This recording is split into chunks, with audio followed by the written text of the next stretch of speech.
Hi everyone, it's Cindy here with Yoga for Daily Living with Yoga Body Elements.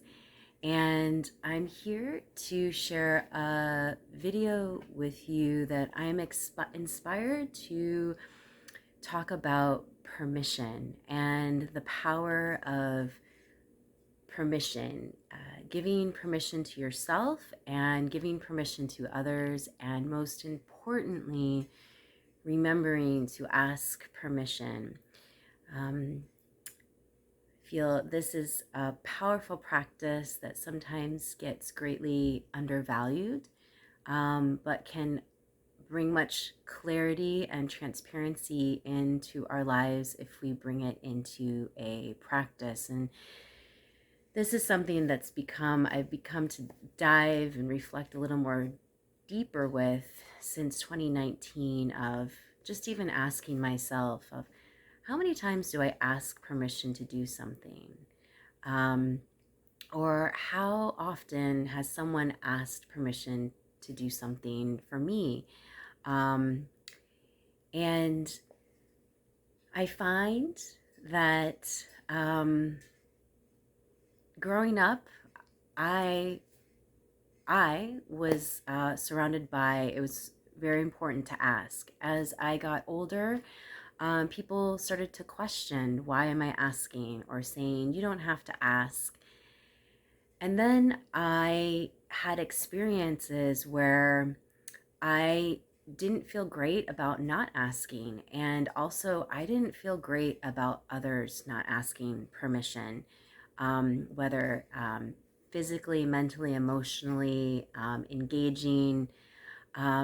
So communication is such a powerful tool that we have. And I don't feel that there's ever a time when we can over communicate.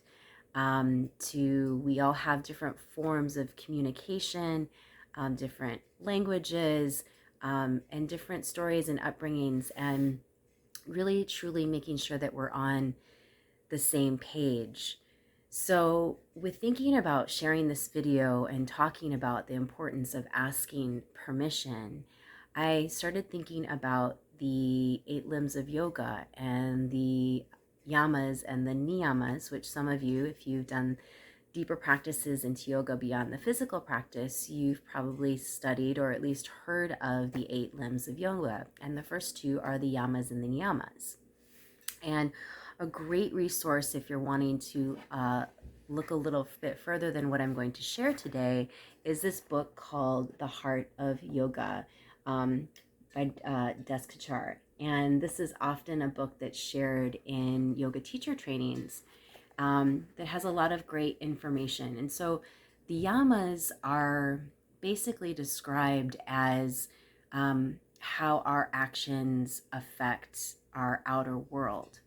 And the niyamas are, it's more of a self practice. It's more about what are we doing practice. They're all practices for self and how our self practices can affect the outside world. But with the yamas, it's more of what are we doing? How can our actions impact on the outside world? And that's a positive or maybe a not so positive way. And so perfectly, the first one that shows up is Ahimsa. And so Ahimsa, I'm going to read to you what this book says, but Ahimsa simply is nonviolence, and that's the practice of nonviolence to self or to others, and that's physically, mentally, emotional, and beyond, or spiritually. And so what better way to avoid an act of violence, knowing, unknowing, willing, unwilling, is by asking permission and getting a really clear answer and communication to really let the other know where you are and where you stand very transparently. So I'm going to go on and to read to you this yama, Ahimsa, that is in this book of the Heart of Yoga. So the first of these behavior patterns is called ahimsa. The word ahimsa means unjust or cruelty, but ahimsa is more than simply the absence of himsa, which prefix suggests.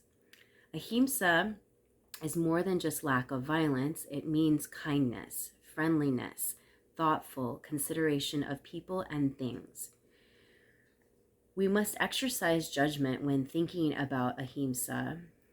It does not necessarily imply that we should not eat meat or fish or that we should not defend ourselves. It simply means that we must always behave with consideration and attention to others. Ahimsa also means acting in kindness towards ourselves. Should we as vegetarians find ourselves in a situation where there's only meat to eat, is it better to starve to death than to eat what is there?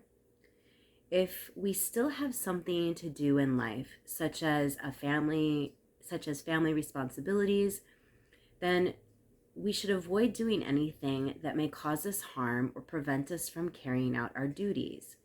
The answer in this situation is clear.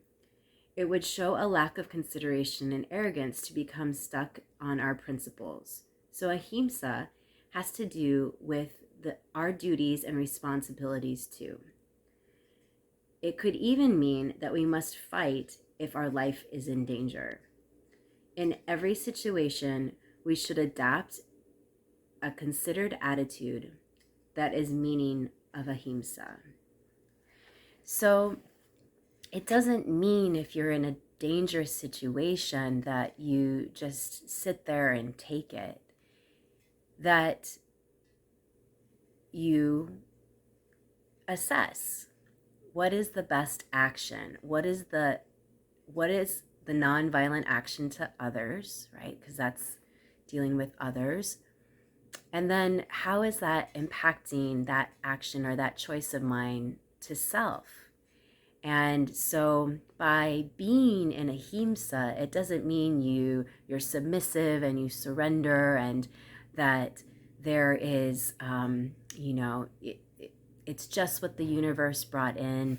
I don't believe that's what they're saying, and I don't believe that's what a lot of yogis mean, although there may be some teachings out there that direct this belief. I know that's something that I have personally had to digest on my.